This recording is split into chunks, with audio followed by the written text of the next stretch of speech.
In today's video, I want to discuss a way that you can take your existing skills if you're already in a career outside of programming and use those skills to get a better entry-level job than you would normally get starting out as a career or in your career of programming.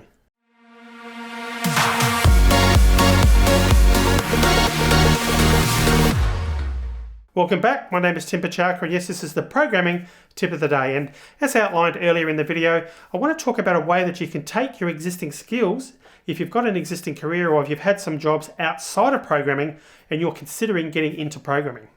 Well, the way that you can actually start out and get a better entry-level job is to transition into a career in that same field.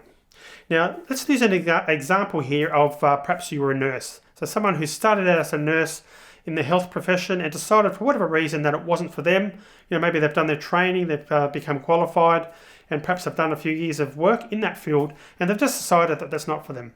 And look, that's a very common thing when you're starting out in a new career. You think this is the career for you, you make a decision, and you just find for whatever reason it's not for you.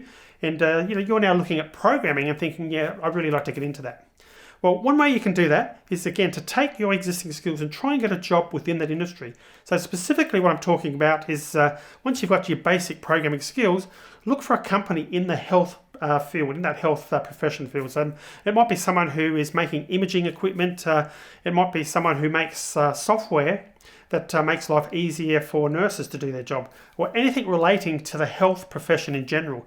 Now, the reason why you can end up getting a better job is you've got some fantastic industry skills, or domain expertise as we call it in the industry, and that experience is very valuable in the eyes of a future employer.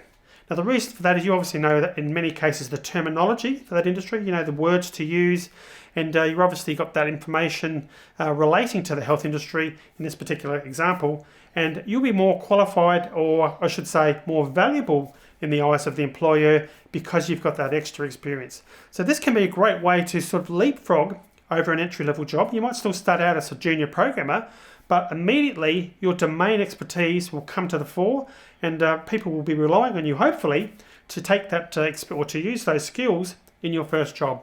So consider doing that if you're looking to transition into programming. Don't ignore the existing skills that you've already got in another field.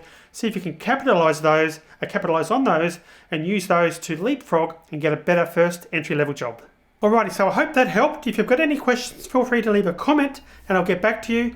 If you're ready to look at the next tip, click on up here and you can check that out. If you're interested in coding specific programming videos, click on the link in the bottom left-hand corner. Consider subscribing by clicking on the link up here, and I'll see you soon.